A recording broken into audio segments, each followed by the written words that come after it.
बिस्मिल्लाहिर्रहमानिर्रहीम। अस्सलाम वालेकुम स्टूडेंट्स, उम्मीद करता हूँ आप सब लोग खैरियत से होंगे। मैथ फैक्टर में आप सबको खुशामदीद है। स्टूडेंट्स, हम क्लास 9 मैथमेटिक्स कर रहे हैं और इस सिलसिले में हमने एक्सरसाइज 6.6 का क्वेश्चन नंबर 8 जो है आज करना है। तो क्वेश्चन नंबर 8 जो है ये टॉपिक है ट्रिग्नोमेट्री एंड बेरिंग। तो ट्रिग्नोमेट्री एंड बेरिंग के हवाले से हमने ये एक हमारे पास जो है एक वर्ड प्रॉब्लम है, हमें इसे सॉल्व करना है।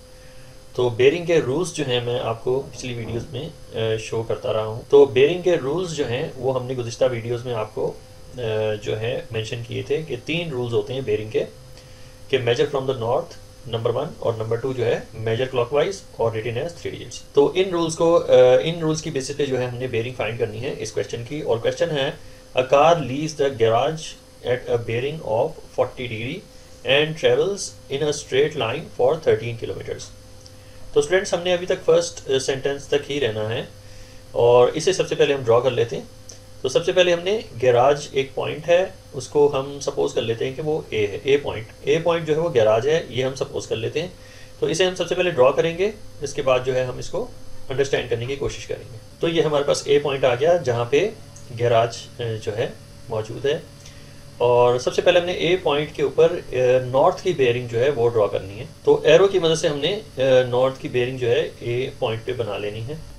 तो ये हमारे पास बेयरिंग हो जाएगी नॉर्थ की। तो मैंने इसे जो है लेबल कर लिया है, ये नॉर्थ की बेयरिंग है। अब according to the question bearing हमेशा जो है नॉर्थ से स्टार्ट होती है और 40 डिग्रीज जो है हमने मेजर कर लेने हैं। तो हमने पॉइंट ए पे डी रखने के बाद 40 डिग्रीज की एक लाइन ड्रॉ कर लेनी है ताकि हमें डायरेक्शन का पता चल सके। तो ये स्टूडेंट्स हमारे पास प्रोटेक्टर आ गया। अब जो है हमने 40 degrees according to the question 40 degrees जो है मेजर करना है। तो हमें जो है ए पॉइंट पे इस डी को स्टैक करना है वर्टिकली। तो वर्टिकली हम इसको जो है स्टैक कर लेते हैं पॉइंट ए पे। अब जो है यहाँ से हमने मेजर करना है 40 डिग्रीज। तो 40 डिग्रीज जो है हमारा इस पॉइंट पे 40 डिग्रीज है। तो यहाँ पे हमने जो है एक निशान लगा लेना है, एक मार्क कर लेना है ताकि हमें पता चल सके कि ये 40 डिग्रीज है। अब स्केल की मदद से इसी लाइन को जो है हमने 13 सेंटीमीटर लॉन्ग करना है। तो हमने जो है एक रेशो जो है सेट कर लेनी है क्योंकि ऑब्वियसली हम 13 किलोमीटर्स की लाइन ड्रॉ नहीं कर सकते, खासा बड़ा डिस्टेंस है। तो हम कह देते हैं कि 13 सेंटीमीटर जो है 13 किलोमीटर जो है वो 13 सेंटीमीटर के इक्वल है। 13 सेंटीमीटर जो है ये पॉसिबल है इसको ड्रॉ करना छोटी सी जगह पे।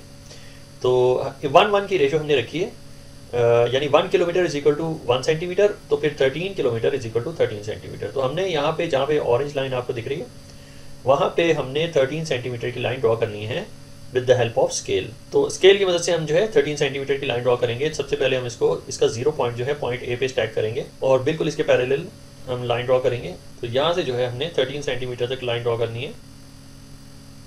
तो स्टूडेंट्स, हमने 13 सेंटीमीटर की लाइन ड्रॉ करने के बाद इसे लेबल कर लिया है। अब जो है हमने एक आर्क लगानी है, यानी कि बेयरिंग जो है 40 डिग्रीज है। तो हमने आर्क लगा के इसे भी लेबल करना है। तो कंपास की मदद से हमने आर्क जो है वो ड्रॉ कर लेनी है। पॉइंट ए पे इसे स्टैक करेंगे और इसे थोड़ा सा छोटा करके तो ये हो जाएगी हमारे पास 40 डिग्री की आर्क।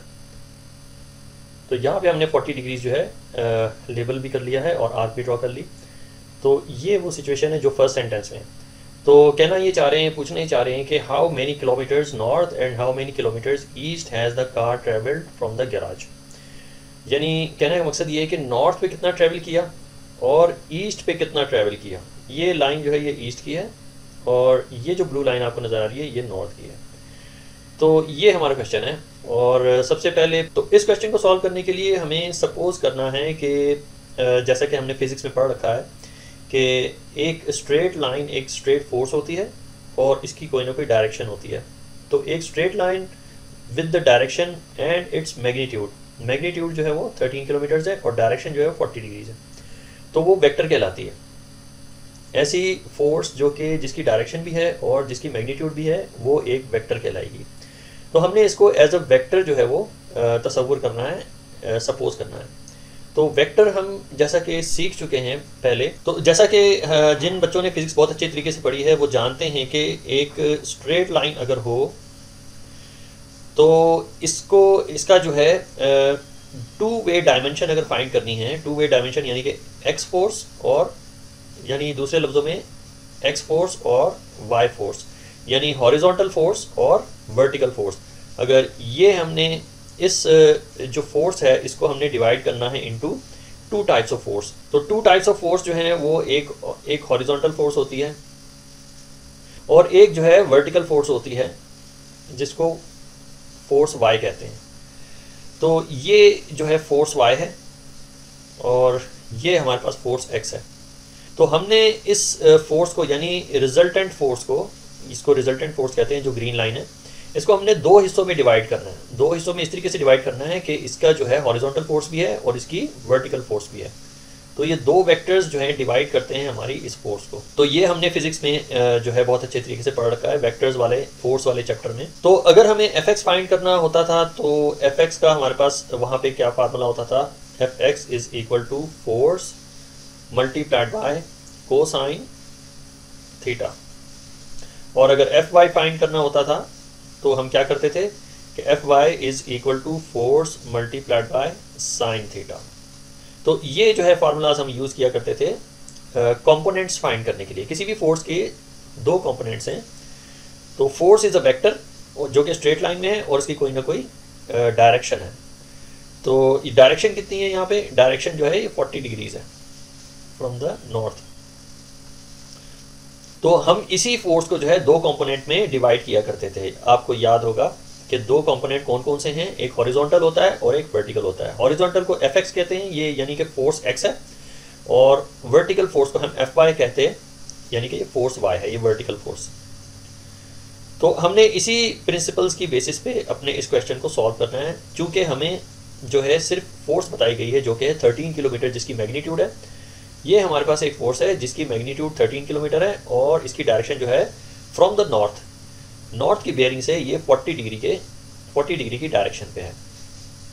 तो इसी बेसिस पे हमने जो है इस क्वेश्चन को सॉल्व करना है। तो हम सपोज कर लेते हैं कि जो एफ एक्स फोर्स है ये हमारे पास है ईस्ट, दिस इज ईस्ट, ये हमारे पास ईस्ट होता है बेयरिंग के ऊपर, और जो ऊपर की तरफ लाइन जाती है दिस इज नॉर्थ, इसे हम कहते हैं नॉर्थ। तो ये नॉर्थ कंपोनेंट है, दिस इज नॉर्थ कंपोनेंट, और ये जो है हमारे पास ये ईस्ट कंपोनेंट है, ये फोर्स का ईस्ट कंपोनेंट बन जाएगा। तो अगर हम इसको इन इक्वेशन को दोबारा लिखना चाहें तो ये हमारे पास हो जाएगा east component is equal to, चूंकि फोर्स हमारे पास ये 13 किलोमीटर है तो यहाँ पे हमने लिखना है 13 कोसाइन 40 डिग्रीज। चूंकि थीटा गिवन है ये 40 डिग्रीज है तो 40 डिग्रीज हमने यहाँ पे लिख लेना है। और बिल्कुल इसी तरीके से एफ वाई जो है वो वर्टिकल कंपोनेंट है जिसको हम नॉर्थ कंपोनेंट कहते हैं। तो ये हो जाएगा हमारे पास नॉर्थ कंपोनेंट। तो north component is equal to 13 multiplied by sine, और थीटा जो है हमारे पास 40 डिग्री है तो साइन 40 हम लिखेंगे। तो इसकी मदद से हम जो है ईस्ट में कितनी ट्रैवलिंग हुई है कार की वो फाइंड कर सकते हैं, और नॉर्थ में कितनी ट्रैवलिंग हुई है कार की इसे भी हम फाइंड कर सकते हैं। तो स्टूडेंट्स इन्हीं जो रूल्स हैं इन्हीं इक्वेशन की बेसिस पे हमने जो है ये डिस्टेंस फाइंड कर लेना है। तो ईस्ट कंपोनेंट ई सी जो है ईस्ट कंपोनेंट वो 13 साइन 40 है, तो इसे हम फाइंड कर लेंगे कि हमने ईस्ट की तरफ कितना ट्रैवल किया है। हम यहाँ पे लिखेंगे कि east is equal to 13 sine 40। तो ईस्ट की जानिब हमने कितना सफ़र किया है इसे हम कैलकुलेट कर लेते हैं। तो कैलकुलेटर पे जो है हमने इसको फाइंड कर लेना है, 13 multiplied by sign 40 bracket close, और हमारा आंसर आएगा 8.356। तो हमने इसको 2 डेसिमल प्लेसेस पे लेना है तो 8.36 कर लेंगे, इसको 5 को राउंड ऑफ करके 6 कर लेंगे। तो 8.36 किलोमीटर हमने ईस्ट पे जो है ट्रैवल किया है। तो 8.36 हमारा आंसर है, 8.36 किलोमीटर्स। अब स्टूडेंट्स हमने नॉर्थ में कितना सफ़र किया है तो ये जो है हमें इस फॉर्मूले से पता चलेगा। नॉर्थ, ये नॉर्थ कंपोनेंट है और नॉर्थ कंपोनेंट 13 कोसाइन 40 है, तो हम लिखेंगे north is equal to 13 cosine 40। तो नॉर्थ की तरफ जो ट्रैवल होगा इसे हम कैलकुलेट कर लेते हैं। तो हमारे पास यहाँ पे 13 कोसाइन 40, तो 13 कोसाइन 40 हमारा आंसर देता है 9.958। तो इसे भी हमने 2 डेसिमल प्लेसेस पे लिखना है तो ये बन जाएगा 9.96। 5 को हमने राउंड ऑफ करना है और 9.96 किलोमीटर्स हमारा आंसर आ जाएगा। तो यहाँ पे हमने मेंशन करना है 9.96 किलोमीटर्स। तो ये स्टूडेंट्स हमारे दो आंसर्स हैं जो निकल के आए हैं, ईस्ट कंपोनेंट के और ईस्ट कंपोनेंट के और नॉर्थ कंपोनेंट। यहाँ स्टूडेंट्स हमारे पास ये जो 13 किलोमीटर था ये एक मैग्नीट्यूड था और इसकी डायरेक्शन 40 थी, तो ये एक वेक्टर था। तो इसके लिए हमें प्लेन का बनाना ज़रूरी है। तो हमने नॉर्थ का तो बना लिया, लेकिन हमने ईस्ट का भी बनाना है। ईस्ट का जो है वो भी वेक्टर हमने बनाना है। तो हम एक एरो की मदद से ईस्ट कंपोनेंट जो है वो ड्रॉ कर लेंगे। ये स्टूडेंट्स हमारे पास ईस्ट कंपोनेंट है। तो यहाँ पे स्टूडेंट्स हम एक दूसरा तरीका भी अप्लाई कर सकते हैं ट्रिग्नोमेट्रिक रेशोज़ का। और अगर हम जो हैं फिज़िक्स के रूल्स अप्लाई नहीं करना चाहते तो ट्रिग्नोमेट्रिक रेशो के रूल्स अप्लाई करके भी डिस्टेंस फाइंड कर सकते हैं नॉर्थ का और ईस्ट का। तो लिहाजा हमारे पास जो है 40 डिग्रीज़ का डायरेक्शन है और इसका मैग्नीट्यूड जो है 13 किलोमीटर है। और फिर हम क्या करेंगे कि एक लाइन ड्रॉ कर लेंगे जो कि हॉरिजॉन्टल टू एक्स एक्सिस होगी इस जगह पे। तो ये जो है हमने एक लाइन इसलिए ड्रॉ कर ली है कि हमारे पास ये राइट एंगल ट्रायंगल बनता है। ये जो है हमारे पास एक राइट एंगल ट्रायंगल बन रहा है। अब इस राइट एंगल ट्रायंगल में हमारे पास ये 13 किलोमीटर जो है ये हाइपोटेनियस है। ये हाइपोटेनियस है, इसको हम हाइपोटेनियस कहेंगे। और हमारे पास ये थीटा भी गिवन है, दैट इज़ 40 डिग्रीज। तो हमें क्या फाइंड करना है, हमने ईस्ट कॉम्पोनेंट फाइंड करना है। ये हमारे पास ईस्ट कॉम्पोनेंट है, यानी डायरेक्शन जो है हमारे पास ये ईस्ट की है, ये ईस्ट की डायरेक्शन है। और ये जो ब्लू लाइन है ये रिप्रेजेंट करती है नॉर्थ की डायरेक्शन को। तो ये हमारे पास जो है नॉर्थ की डायरेक्शन है। सो इसे मैंने लेबल कर लिया है नॉर्थ से, ये नॉर्थ की डायरेक्शन है। तो ईस्ट में कितना ट्रेवल किया होगा और नॉर्थ में कितना ट्रेवल किया होगा ये हम फाइंड कर लेंगे यूजिंग ट्रिग्नोमेट्रिक रेशोज। तो ट्रिग्नोमेट्रिक रेशोज की मदद से हम इसे फाइंड कर लेते हैं कि ईस्ट में कितना ट्रेवल किया और नॉर्थ में कितना ट्रेवल किया। तो जैसा कि हम ट्राइंगल के ऊपर, जो कि राइट एंगल ट्राइंगल है, इसके ऊपर खासी स्टडी कर चुके हैं कि थीटा के ऑपोजिट हमेशा जो है ये परपेंडिकुलर होता है, ये अपोजिट लाइन कहलाती है। मैं एक एरो के जरिए से आपको जो है रिप्रेजेंट कर देता हूँ, शो कर देता हूँ कि थीटा के ऑपोजिट साइड पे हमेशा जो है ये हमेशा ऑपोजिट लाइन होती है। और इसके थीटा के बिल्कुल साथ जो होती है, this is called adjacent line. तो अब अगर हमें नॉर्थ की तरफ जो हमने ट्रेवल किया है इसकी अगर डिस्टेंस चाहिए तो ये नॉर्थ जो है एक्चुअली ये बेस कहलाएगी, इसको परपेंडिकुलर नहीं कहेंगे, ये जो है एडजेसेंट लाइन है क्योंकि ये थीटा के पास है। थीटा के पास जो होती है वो एडजेसेंट लाइन होती है, इसको हम बेस कहते हैं। और थीटा के बिल्कुल ऑपोजिट जो है वो ये जो ग्रीन डॉटेड लाइन है ये हमारे पास ये ऑपोजिट लाइन कहलाती है, इसे हम परपेंडिकुलर कहेंगे। तो स्टूडेंट्स यहाँ पे ज़्यादा गलती ये करते हैं कि चूँकि ये हॉरिजॉन्टल लाइन है तो इसी को बेस मान लेते हैं, तो ये एक एरर है, ये एक मिस्टेक है। तो हमने हमेशा यही ध्यान में रखना है कि थीटा के ऑपोजिट जो भी लाइन होगी वो ऑपोजिट लाइन होती है और थीटा के साथ यानी 40 डिग्री के साथ जो भी लाइन होगी वो कहलाएगी एडजेसेंट लाइन और इसी को ही हम बेस कहते हैं। तो हमें परपेंडिकुलर और बेस में से कुछ भी गिवन नहीं है, जबकि हमें इसको फाइंड करना है। और जो इसी राइट एंगल ट्राइंगल का जो हाइपोटेनियस है, हाइपोटेनियस में हमारे पास जो वैल्यू गिवन है वो है 13 किलोमीटर। तो 13 किलोमीटर हाइपोटेनियस हमें गिवन है। तो किन दो लाइंस की रेशियो जो है हम बना के इसको जो है सॉल्व कर सकते हैं। सबसे पहले हम नॉर्थ को सॉल्व कर लेते हैं। सबसे पहले हम नॉर्थ पे कितना डिस्टेंस है इसे हम सॉल्व कर लेंगे। तो हाइपोटेनियस और ये जो बेस लाइन है, इन दो लाइंस को कौन सी ट्रिग्नोमेट्रिक रेशो जो है वो है डील करती है, वो है कोसाइन। तो कोसाइन का रूल इस्तेमाल करते हुए हमने नॉर्थ की डायरेक्शन, नॉर्थ की जो डिस्टेंस है वो फाइंड कर लेनी है। तो कोसाइन जैसा कि कोसाइन का जो ट्रिग्नोमेट्रिक रेशो है वो क्या होता है, cosine theta is equal to, cosine theta जो है इसकी रेशो क्या होती है, इसकी रेशो होती है adjacent line divided by hypotenuse. तो ये जो है कोसाइन की वैल्यू होती है। तो थीटा ऑलरेडी गिवन है तो कोसाइन 40 लिखेंगे। Cosine 40 is equal two adjacent line कौन सी है स्टूडेंट्स, ये जो वर्टिकल लाइन है ना ब्लू कलर की, ये एडजेसेंट लाइन है क्योंकि इसी के साथ जो है वो थीटा है, तो इसी को ही हम एडजेसेंट मानेंगे, इसी को ही हम बेस लाइन मानेंगे। ये परपेंडिकुलर लाइन हरगिज नहीं है। तो ये जो नॉर्थ की लाइन है, हम सपोज कर लेते हैं हमारे पास ये पॉइंट ए है और हमारे पास नॉर्थ में जो है ये पॉइंट सी है और जो ईस्ट पे है वो पॉइंट बी है। तो हमने ए सी लाइन फाइंड करनी है, यानी नॉर्थ की डायमेंशन फाइंड करनी है। तो यहाँ पे हम मेंशन करेंगे, ए सी यानी नॉर्थ पे कितना डिस्टेंस कवर किया डिवाइडेड बाय हाइपोटेनियस। तो हाइपोटेनियस ऑलरेडी 13 है। तो हम इस इक्वेशन को अब सॉल्व करेंगे। तो ए सी का जो डिस्टेंस है वो हम फाइंड करने की कोशिश करेंगे। तो 13 जो है वो कोसाइन 40 से जाके मल्टीप्लाई हो जाएगा कोसाइन 40। तो इसे हम कैलकुलेट कर लेते हैं कैलकुलेटर पे, तो हमें पता चल जाएगा AC लाइन का जो डिस्टेंस है वो क्या है। तो कैलकुलेटर पे हमने 13 कोसाइन 40 की इनपुट देनी है, तो इसका आंसर हमारे पास आएगा 9.958। तो 9.958 इसको 2 डेसिमल प्लेसेस पे अगर लिखना है तो 9.96 लिख लेंगे, क्योंकि 5 को हमने राउंड ऑफ कर देना है।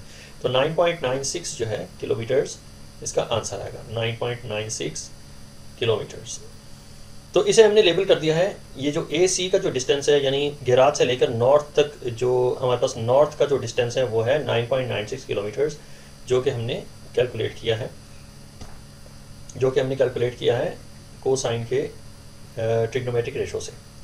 अब चलते हैं अपने ईस्ट की तरफ कितना डिस्टेंस हमने कवर किया है। तो ये जो लाइन है डॉटेड लाइन, ग्रीन लाइन जो है, ये बिल्कुल ऑपोजिट है थीटा के। थीटा जो है 40 डिग्री है, तो ये ऑपोजिट लाइन है। तो ऑपोजिट लाइन परपेंडिकुलर लाइन कहलाती है। तो परपेंडिकुलर और हाइपोटेनियस, इन दोनों को कौन डील करता है, कौन सी ट्रिग्नोमेट्रिक रेशोज जो है वो इन दो लाइंस को डील करती है, परपेंडिकुलर और हाइपोटेनियस को? वो है हमारे पास sine theta.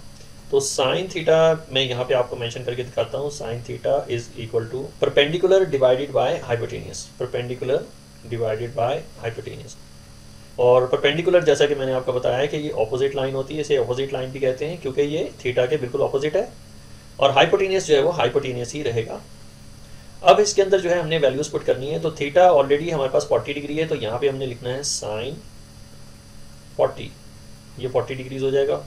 Sign 40 is equal to opposite line जो है हमारे पास ये CB लाइन है, या आप कह लें कि BC लाइन जो है ये ऑपोजिट लाइन है।